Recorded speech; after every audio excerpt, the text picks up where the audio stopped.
वैदिकी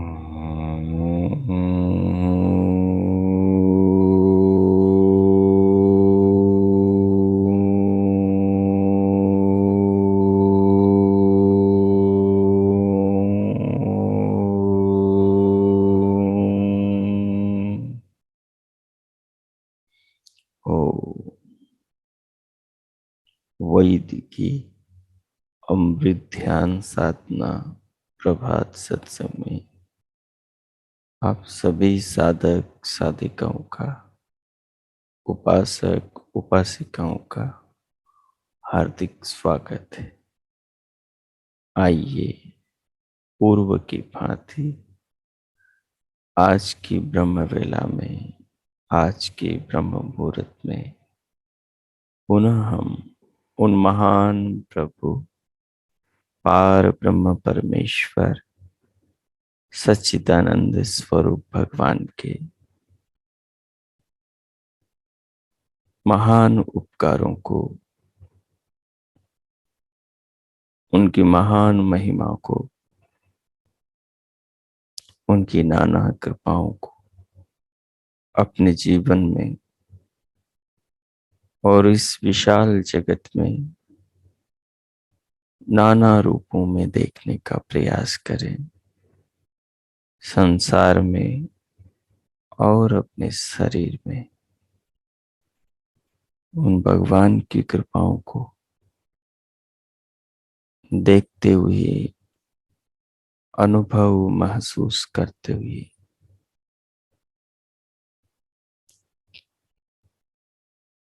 अपने हृदय में, अपने आत्मा में उन प्रभु के प्रति श्रद्धा के भाव, समर्पण के भाव, कृतज्ञता के भाव लाएं।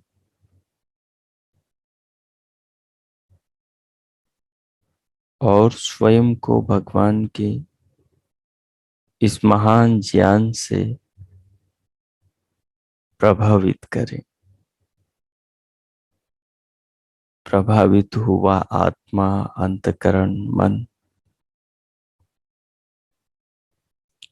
आध्यात्म की पगडंडी पर निरंतर चलने को उत्सुक होगा।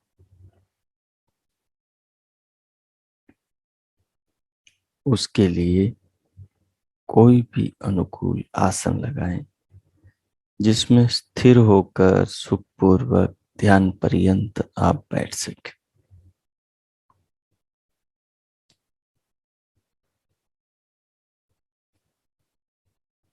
आसन लगाकर कमर, पीठ और गर्दन को सीधा रखते हुए सहज कर लें। नेत्रों को बंद रखते हुए पलकों को सहज करें। कंधों से पूरे हाथों को ढीला छोड़ दें, शिथिल कर दें। और फिर बाहर से भीतर लंबे गहरे लयबद्ध श्वास प्रश्वास लेते हुए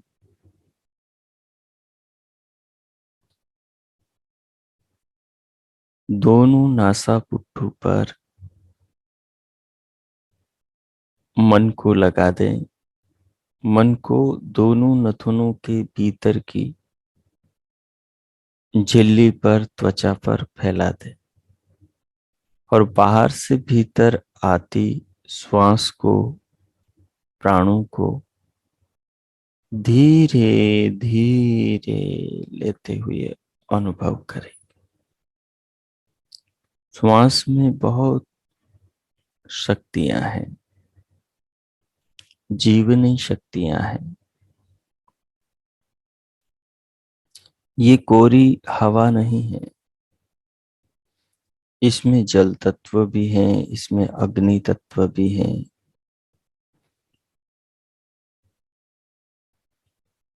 इसके अंदर पार्थिव पदार्थ, पेड़ पौधे,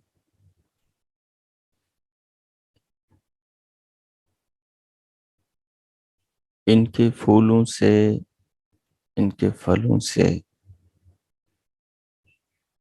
इनके पत्तों से, वृक्षों से निकलने वाली जो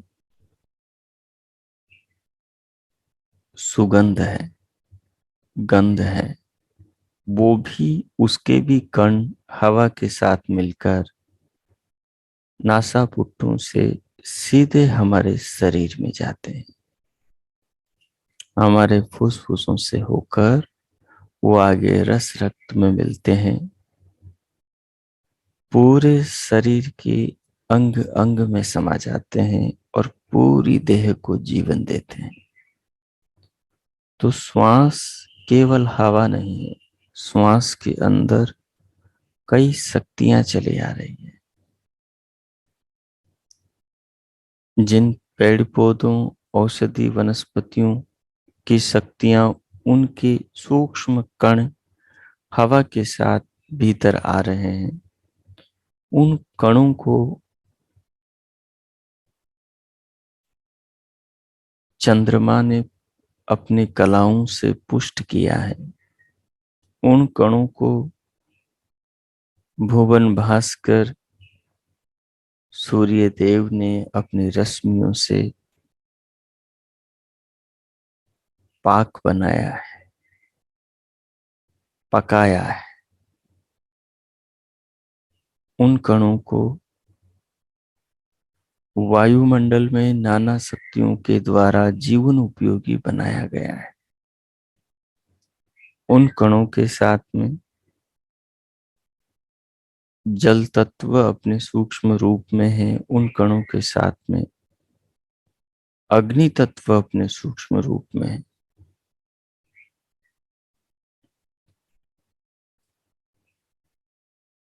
तो श्वास को लेते हुए इस सारे भाव को अपने भीतर रखें। जब मन विज्ञान से जुड़ता है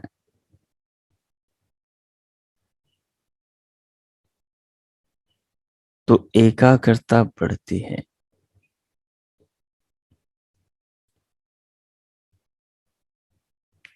तो धीरे धीरे बाहर से भीतर श्वास लेते हुए इस भाव से उसे अनुभव करेंगे। अनुभव करने वाला शरीर में अनुभविता आत्मा हम स्वयं है। ये भी भीतर भाव रखें कि मैं अनुभव करने वाली आत्मा हूं। साक्षात इससे अनुभव करते हुए स्वयं को अनुभव करें और बाहर से भीतर आने वाली श्वास और श्वास के भीतर झांकें। श्वास के भीतर अनुभव करें कि श्वास उष्ण है कि शीतल है। श्वास में गंध आ रही है या कि सुगंध आ रही है। और मन को दोनों नासापुटों के भीतर की त्वचा में फैला दें और बहुत धैर्य पूर्वक इसे अनुभव करें।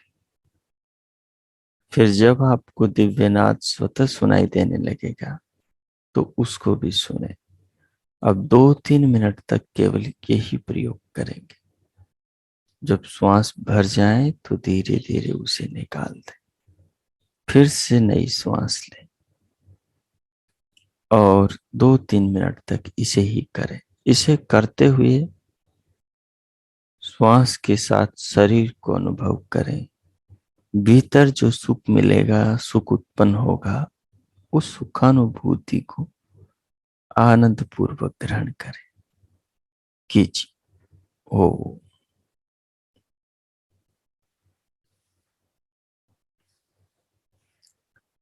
नासिका के अग्रभाग पर केंद्रित रखेंगे अपने मन को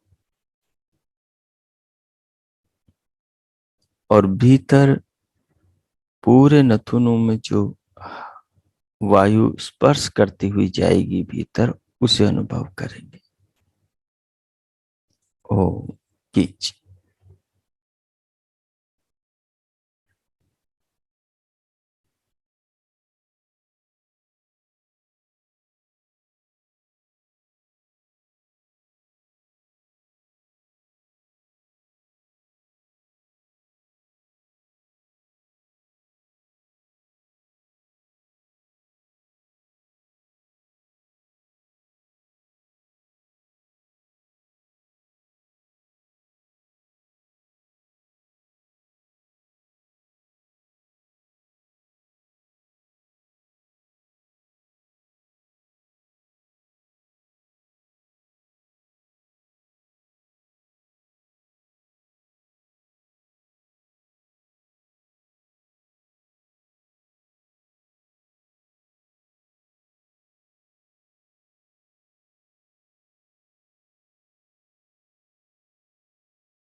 हो।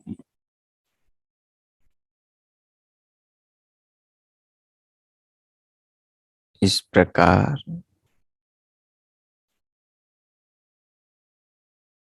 दिव्य गंध का अनुभव करते हुए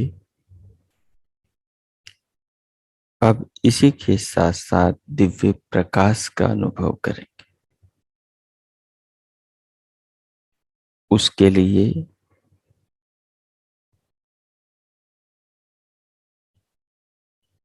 भ्रिकुटी पर दोनों भंवरों के मध्य अंदर की ओर मन को लगाएं। आप संकल्प करेंगे और मन भ्रिकुटी पर चला जाएगा। नासिका के नीचे ऊपर वाले होठ से लेकर ब्रह्मरंध्र, जो कोमल तालु बच्चे के सिर पर हिलता रहता है, वहां तक का जो सामने का पूरा एरिया है, पूरा स्थान है ऊपर के होठ से कोमल तालु तक का, इसके मध्य आपको देखना है। यदि भ्रुकुटी पर आपका ध्यान केंद्रित होता है तो वहां मन को केंद्रित कर दे, या फिर इस पूरे भाग पर।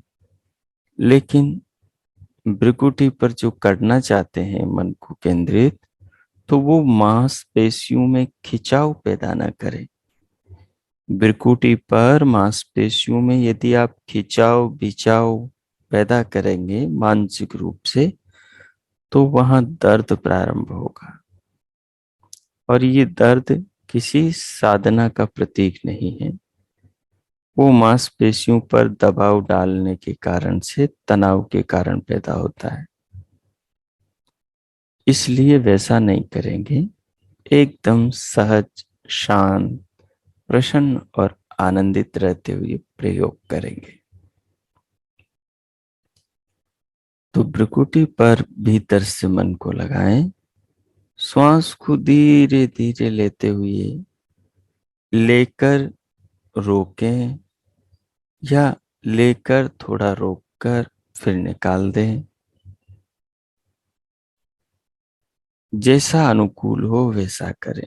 रोकने के बाद प्रभु नाम ओम का मानस जप करने का मन करे, अनुकूलता बने तो जप करें, नहीं तो केवल दिव्य प्रकाश को देखेंगे। दिव्य नाद देखते हुए सुनाई देगी, क्योंकि मन बीच बीच में कानों के आकाश से जुड़ता रहेगा, नासिका के अग्रभाग पर भी जाता रहेगा और भ्रुकुटी से भी जुड़ा रहेगा। ये इतनी तीव्रता से करता है, हमें पता भी नहीं लगता, क्योंकि मन की बहुत तीव्र गति है, सूर्य की रश्मियों से भी अधिक। आपकी आंखों के सामने, पलकों के सामने बाहर प्रकाश बिल्कुल नहीं होना चाहिए, बाहर पूरी तरह अंधेरा होना चाहिए। अगर किन्हीं को आंख बंद करने में तकलीफ है, तो वो आंखों को, पलकों को खुली रखकर भी ये प्रयोग कर सकते। लेकिन कमरे में या जिस उपासना स्थल पर आप बैठे हैं, पूरी तरह अंधकार होना चाहिए, प्रकाश भीतर दिखाई देगा, खुली आंखों के भी और बंद आंखों के भी। परंतु बंद आंखें रखना ज्यादा अच्छा है। सो प्रारंभ करें। 4 से 5 मिनट ये प्रयोग आप करेंगे और कोई कुछ भी नहीं सोचेंगे, इधर उधर मन को नहीं ले जाएंगे। दिव्य प्रकाश को देखना प्रारंभ करें। शुरुआत में झिरमिर झिरमिर सा प्रकाश दिखाई देगा और देखते रहें। आपने पीछे कभी प्रयोग किया, पीछे कभी आपने जो दिव्य प्रकाश देखा, आप उसकी स्मृति नहीं उठाना, उसे याद नहीं करने लग जाना, पीछे का पीछे गया। आप वर्तमान में रहना, सहज होकर देखना, जल्दबाजी नहीं करना और मांसपेशियों पर दबाव नहीं बनाना। सहज होकर प्रसन्न मुद्रा में भगवान का भाव भीतर रखकर कीजिए। ओ।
हो।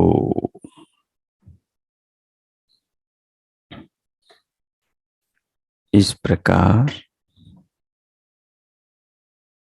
दिव्य नाद को, दिव्य प्रकाश को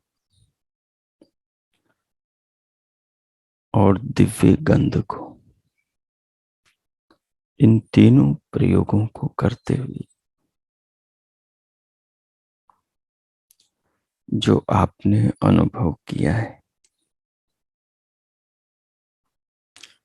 उस अनुभव को ध्यान में रखते हुए ये अनुभव शरीर में कौन कर रहा था,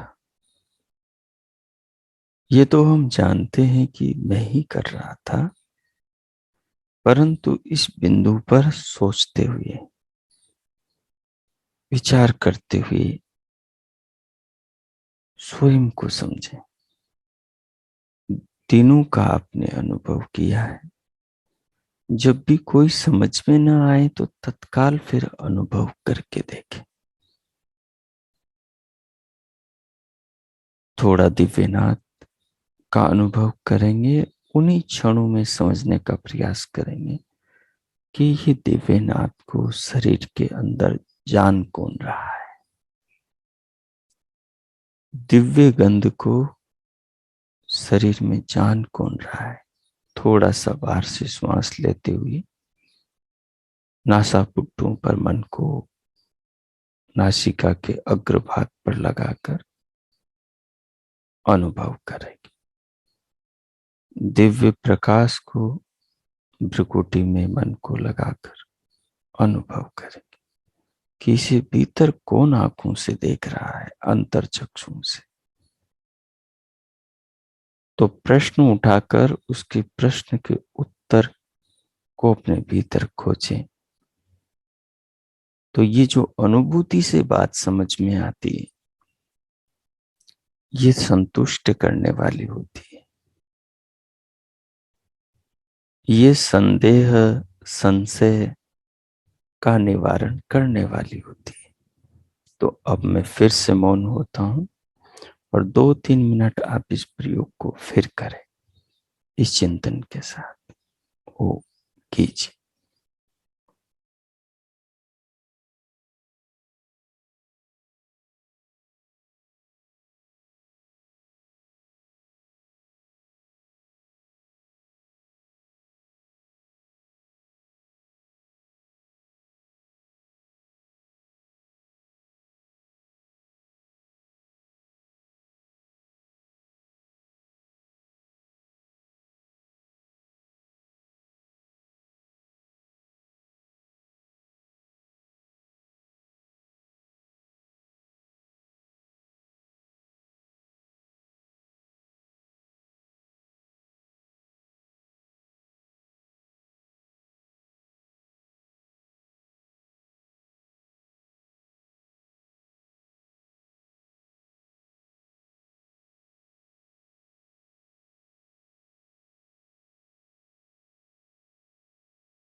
ओ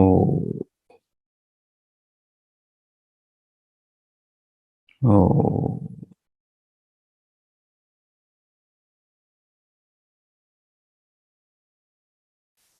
इस प्रकार आत्मचिंतन, आत्म अनुसंधान करते हुए अब इस ज्ञान को, अनुभव को अपने चित्त में सजो ले, मानस पटल पर अंकित कर ले और भगवान के प्रति धन्यवाद और कृतज्ञता का भाव रखते हुए स्वयं को भीतर से बाहर स्क्रीन पर लाए। चाहे तो दोनों हथेलियों का घर्षण करके मुखमंडल का स्पर्श करें, फिर उंगलियों के मध्य से नेत्र खोलते हुए भीतर से बाहर आए, स्क्रीन पर देखें।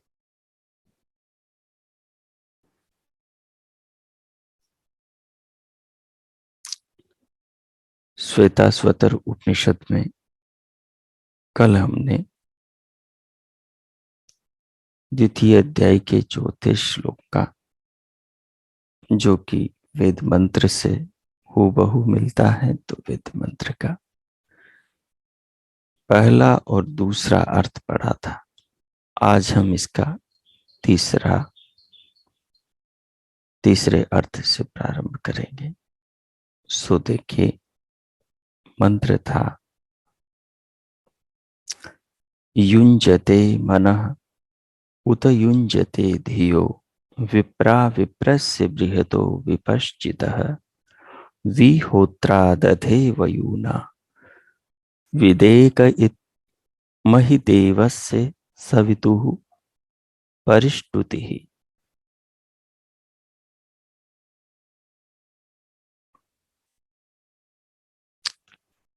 तीसरे अर्थ में कहते हैं कि जैसे विप्रा विद्या के देने लेने में समर्थ मेधावी महात्मा, जो विद्या का दान देते हैं और विद्या लेते हैं, अर्थात छोटों को पढ़ाते हैं और बड़ों से सीखते हैं, विद्या प्राप्त करते हैं। बृहतः विपश्चितः विप्रस्य,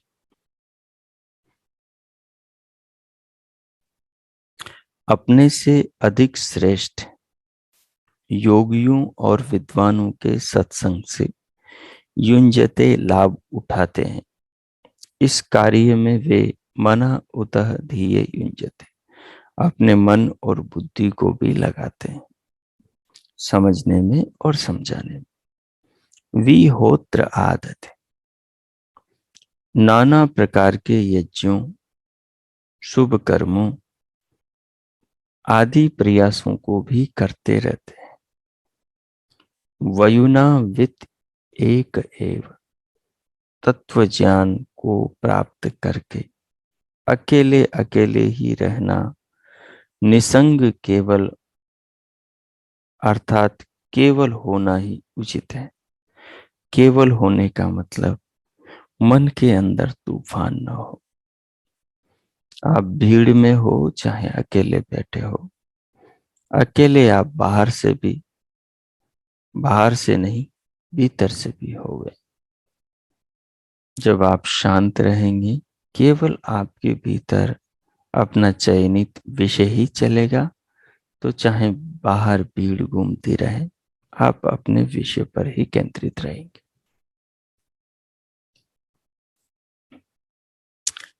उनकी यह निसंगता व ध्येय निष्ठा, ध्यान के प्रति समर्पण, ध्येय अर्थात जिसका ध्यान कर रहे हैं उसके प्रति श्रद्धा, इत ही अर्थात निश्चय से, सवितुः देवस्य सर्व जगत उत्पादक प्रभु को, मही परिस्तुति ही बड़ी और पूरी स्तुति है।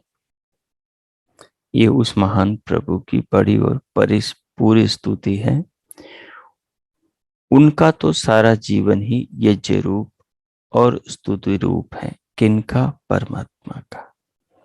भगवान का जीवन अर्थात भगवान का स्वरूप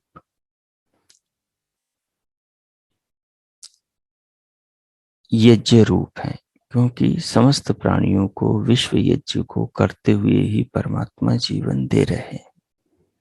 तो यहाँ पर इस मंत्र का भाव ये होगा कि जो योगी जन हैं, जो गुरु शिष्य हैं, वो विद्या को, गुरु शिष्य परम गुरु परमात्मा भी है जिसके हम सब शिष्य हैं, और मनुष्य जो उस परमात्मा के शास्त्रों को, वेदों को पढ़ा हुआ है और अन्य ऋषि मुनियों को पढ़ा हुआ है, वो भी गुरु है।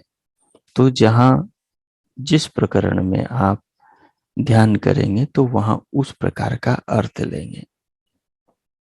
यदि परम गुरु से सीख रहे हैं ध्यान में बैठ करके, तो फिर वहां परम गुरु का अर्थ लेंगे, और यदि गुरु से किसी विद्वान से सीख रहे हैं तो उसका फिर वहां पर वो अर्थ लेंगे, उस प्रकार चिंतन करेंगे। तो विप्रा जो विद्वान, मेधावी, महात्मा हैं, जो ज्ञान के बांटने में, ज्ञान की प्राप्ति में लगे हैं, अपने से अधिक श्रेष्ठ योगी और विद्वानों के सत्संग में लगे हुए हैं, उस सत्संग से लाभ उठाते हैं। इस कार्य में वे अपने मन को, बुद्धि, विवेक को निरंतर लगाए रखते हैं और नाना प्रकार के यज्ञों को करते हैं। द्रव्य यज्ञ है, भाव यज्ञ है, सेवा यज्ञ है, अध्ययन यज्ञ है, जिससे लोकोपकार हो, समाज विश्व का कल्याण हो, वो सब यज्ञ है। जिसमें सबके कल्याण में स्वयं को, अपना कल्याण देखने की बुद्धि हो, उस बुद्धि से चिंतन किया जाए, वो यज्ञ है।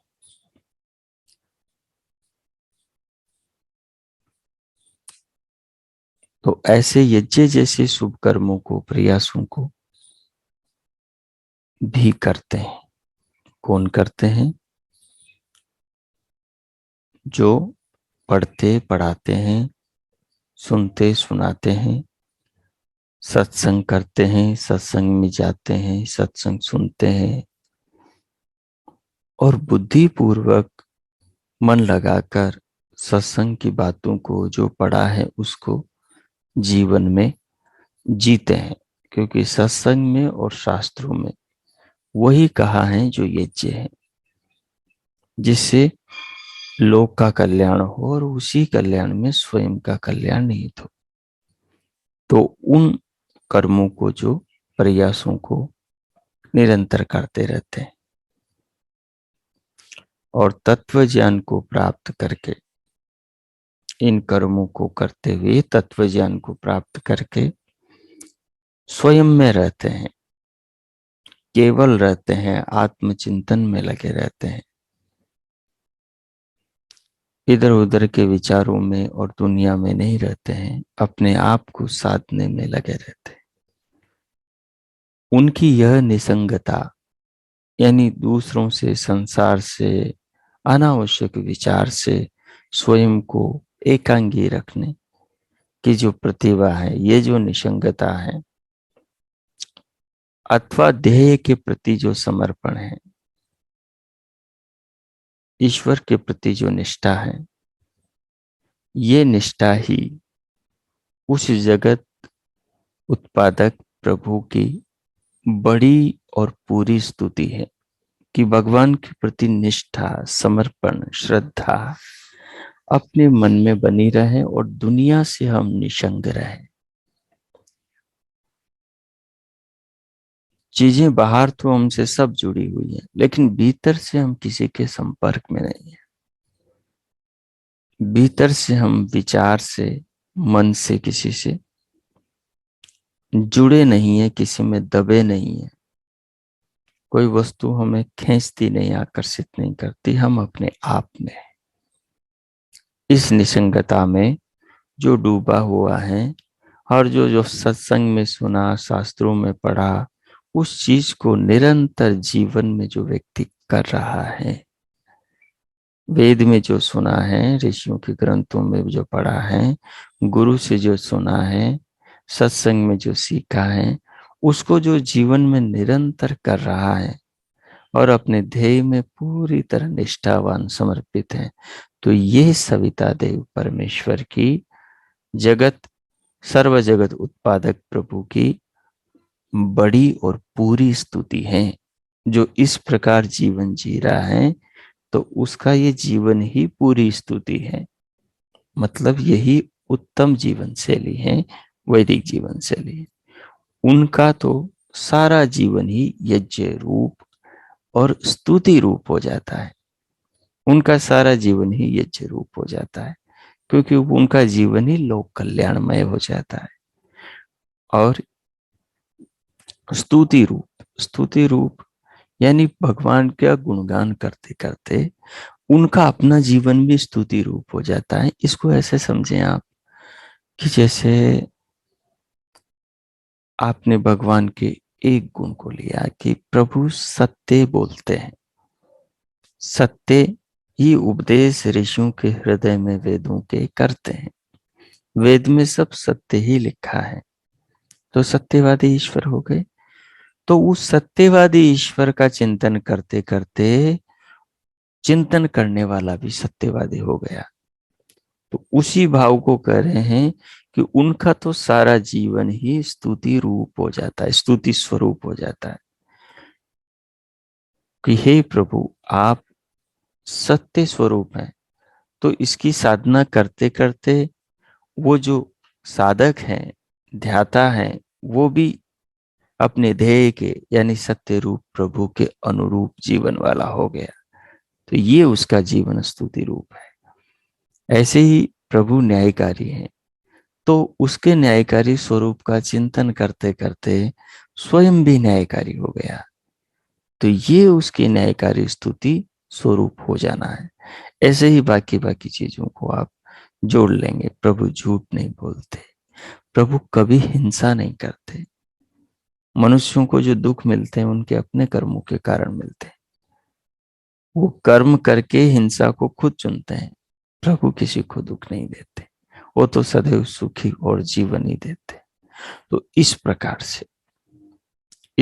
से हम समझेंगे कि भगवान की भक्ति करते हुए, उस ध्येय में पूरी निष्ठा रखते हुए और अनावश्यक विषयों से असंग रहते हुए उस प्रभु की स्तुति में जो मग्न रहता है, उसका जीवन यज्ञ स्वरूप हो जाता है और उसका जीवन स्तुति रूप हो जाता है। तो इस प्रकार इस तत्व को समझेंगे। और अब आज के पाठ को इतना ही रखेंगे। कल हम यहाँ से फिर आगे बढ़ेंगे। तो अब आप 2 मिनट शांत हो जाएं, आंखें बंद कर लें और जो ये स्तुति रूप और यज्ञ रूप जीवन पर बात कही है और जो इस श्लोक में कहा है, इस तीसरे अर्थ, इस पर मन लगाएं। हम सब किसी से पढ़ते हैं, किसी को पढ़ाते हैं, हम सत्संग में अच्छी बातें सुनते हैं, ठीक है, उन बातों को जीवन में जीने का प्रयास भी करते हैं, ठीक है, और उन बातों को जीवन में जीने का सुनते समय उनमें बुद्धि विवेक भी लगाते हैं, बुद्धिपूर्वक सुनते हैं, मन लगाकर उनको सुनते समझते भी हैं। तो वो भी हम कर ही रहे हैं, ठीक है। तो उनको करने से तत्व ज्ञान की प्राप्ति होती है, और वो तत्व ज्ञान क्या करता है, मनुष्य को एकांगी करता है, केवल कर देता है, उसको आत्मा की ओर, संसार से अपनी ओर खींचता है, ठीक है, निसंगता की ओर ले जाता है। तो हमारे अंदर ये श्लोक कितना घट रहा है, इसको देखने का प्रयास करें और हम भी अपने इस जीवन को इसके अनुसार कैसे बनाएं, कैसे हम पूरी स्तुति, बड़ी स्तुति वाले बने, सारे जीवन को यज्ञ रूप बनाने वाले बने। तो 2 मिनट आप इस पर आत्मचिंतन करें। ओम कीजिए। और साथ में प्रभु का धन्यवाद भी। ओम।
ओ,